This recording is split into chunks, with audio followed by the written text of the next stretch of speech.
On to the next one. Okay, here we go. Am I the arsehole for finishing a project and then feeling bad about it? I, 40s male, led a massive R&D team for a high-stakes government project. We were under a lot of pressure to finish before the competitors did. We did it, it worked, it was actually the most successful project in human history. But now that I see how the board of directors is using it, I've been vocal about how we should probably never use it again. My colleagues say I'm being a hypocrite because I'm the one who built it. One of them actually called me a crybaby in front of the president. Am I the arsehole for having creator's remorse? That's one hell of a dilemma. What are you thinking? What are you thinking? Are you getting any inklings over there? Well, I'm gonna go with Robert Oppenheimer. Indeed, 2 for 2. You're on it. We're on a roll here today. We're on a roll. You're on a roll. You're on a roll. You did it. Yeah. I mean, to be honest, I think it's pretty valid. To be honest, To be fair, it's not as if he kind of is the guy who like invented like the Excel spreadsheet and decided actually this is like the most single most boring, tedious thing that has ever been invented in the entire world. I need to withdraw my invention. It's a little bit of a grander scale than that. Tis a bit. Although, to be fair, the only thing I would say, death by spreadsheet. Although many office workers probably. The only thing I would say is the sound of my laptop when I try and run a really big spreadsheet is probably comparable to the nuclear bomb. So, to be fair, yeah, you're like Oppenheimer hiding behind the your Mars. What you switch it on and you run. I'm gonna put my my UV glasses on just so I don't get blinded by it. Basically. Yeah, exactly. But I think it's a fair comparison, personally. I would say so. So, what would you think? What's your, in terms of is he the arsehole? What would be your answer? What do you think? He's not the arsehole. I mean, I think you could make the argument that he is the arsehole because he made the thing in the first place. But then, if he didn't, someone else was going to, wouldn't they? So I suppose he was in a tight spot either way, really. You could also make the argument he didn't necessarily know how it would play out once he invented the thing. So you could, I would probably say not the arsehole, to be honest. Yeah. Well, it turns out you've anticipated the verdict, which is in fact. Not the arsehole. Actually, it's an NaH, which is a no arseholes here. Yeah. So it's like variation. So verdict NaH, but the board of directors is definitely watching you. Yeah. So here we go. We've got some top comments here. We've got you/Truman the boss. You're the arsehole. Look, I'm the one who had to make the final decision on whether to ship the product. You just built the thing. I don't want to hear about the blood on your hands. The blood is on my hands, let me worry about it. You're acting like a crybaby scientist who didn't realise that a weapon of war would actually be used for war. Get back in the lab or get out of the way. Harsh words. And he did, in fact, it's true that he called Oppenheimer a crybaby. He really did do that. That's mental. Yeah. Considering it's very American. Yeah, he's just a guy who's just invented the nuke and then he's called a crybaby. Yeah.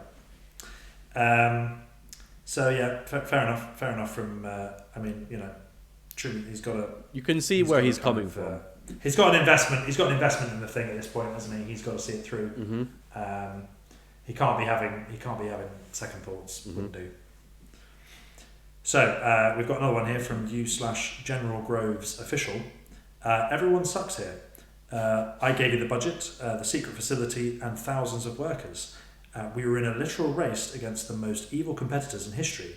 You delivered the results, which was your job. But now you're trying to lobby against the next-gen version of the project, the H-bomb. That feels like professional sabotage. You can't be the father of the project and then try to disown the kid when it gets aggressive. I mean, you can see his point. Yeah, you can see his point. I mean, if he left, then there would be a nuclear stepdad that would have picked up the pieces, probably. So, quite. So yeah, No, it's interesting perspective. interesting perspective. We've got a more. We're going the other way now with you/Einstein senior consultant, not the arsehole. I warned you that the board wouldn't listen to us once the tech was out of the bag. You did what you thought was necessary for the safety of the world at the time. Feeling remorse isn't hypocrisy, it's being human. But honestly, Robert, you were a bit naive to think they'd just put it on a shelf and never touch it.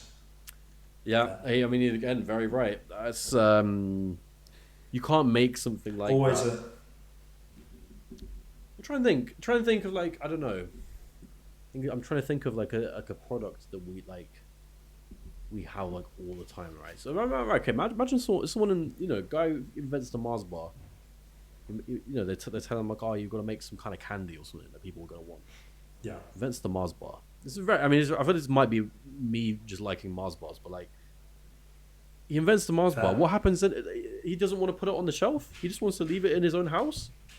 No, He didn't know the Scots. He didn't know the Scots were going to deep fry it. no, he didn't. He He didn't know that. couldn't He couldn't see that around the corner, could he? He couldn't have that. seen. If he'd known that, he would have never have made it. No, because If he'd known what abominations, he would have what been like crimes against humanity lay ahead, he would have. he would have It's thought, very- it's he would have comparable. thought the It's a Scottish comparable are situation. getting too powerful. We can't let them have this technology. No, yeah, exactly. Something nobody has ever said. The Scottish are getting too. And by powerful. extension, could you also say that the person who invented the deep fat fryer would also have the same opinion Potentially, yeah. if he found out what the Scottish were going to use it for? Quite. Then again, he might be selling more deep fat fries once he knows that people want to put Mars bars in it. So he might be okay with it. He may have also been Scottish. True. I don't have True. confirmation It's a on that, conspiracy. but he could have been. It's a conspiracy. I think so. I think I smell a conspiracy here. Yeah, I could. Yeah, why not? Why not? Yeah, why not? Anyway, a couple more comments here. One from you, Lewis Strauss, board chair. You're the arsehole.